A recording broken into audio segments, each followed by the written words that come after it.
Sekhona namhlanje ubusuku bonke yena wothi umlilo nabathi bomlilo nabantu belale nqamhlaba kodwa fandini ishape yakho wena Petrose iyafana kaYesu Kristu wathi imani andimazi lo mntu kwathi kwa ukuthetha kwakho uyafana naye ishape yevoice yakho kabantu ikaYesu Kristu ukumila komzimba wakho yekaYesu Kristu kuba nendawo lovela kuyo yekaYesu Kristu wathi andimazi lo mntu ishape yekaYesu Kristu. Amen. Sekabumbekile uPetrose. Amen.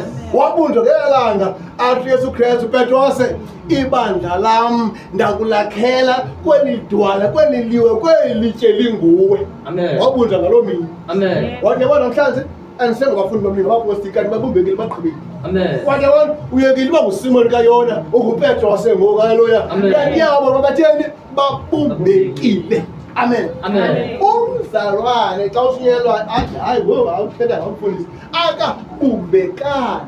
Amen. Haleluya. Amen. Umzalwane othi ndiqhubekile utheni akabumbekanga. Umzalwane ofuna uba ucenga tata ngitheni akabumbekanga. Ithe iBhayibhile uYesu Kristu wababiza abafundi bakhe wabanyanzela uba mawuwelele ngaphesheya komfula.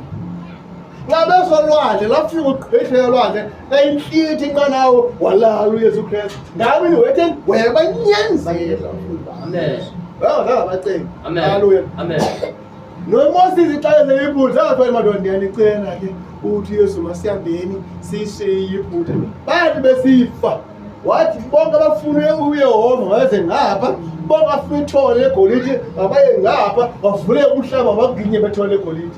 Amen. Ngoba bakhetha ishape yethole legolide wakuthi kuyobunjwa nguMoses entabeni yeHorebhe bona bathatha igolide namacici neebhengane bazibumba bendishape yantoni yethole legolide kwaluthi ufuna ishape kaJehova ebonakala ngoMoses. Amen. Bona